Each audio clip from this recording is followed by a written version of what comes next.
Moving on to Myanmar now, where reports say the army has killed and then burned the bodies of more than 30 people, including women and children.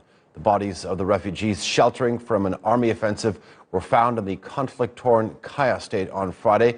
This comes after the military carried out several airstrikes that forced hundreds to flee into neighboring Thailand. The junta says it had shot and killed what they're calling terrorists. Fighting has intensified since February after the military seized power.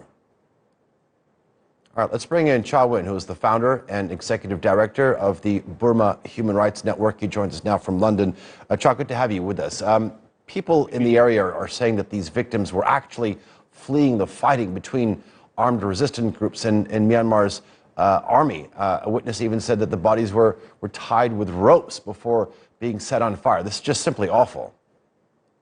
Yes, this is the, if you look at the pattern here, you can find similar pattern in many parts of Burma, the way the military conduct the brutal operation.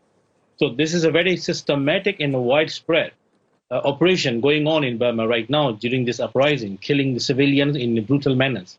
They're trying to create the, barbarity and showing the people to frighten the people, to not to uprise against them.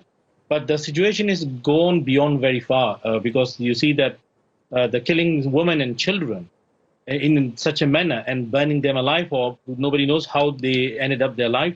It is really heartbreaking. And also, we also heard about there are some NGO, international NGO workers also, missing now. So very likely they could be in among them, So it is really, shocking for the people there. Let me actually bring some clarification on your last statement. Save the Children has said that 2 of its staff have been missing after the announcement or the discovery of these charred bodies. All right. Myanmar's military has conducted air raids and used heavy artillery on rebel-held areas along the border with Thailand. Tell us why the fighting has intensified in recent weeks.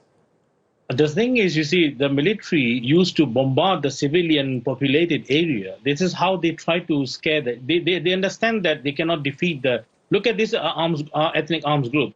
They've been fighting against that military more than 7 decades. So it is no way the uprising, the military, the armed struggle is going to end by a couple of bombing.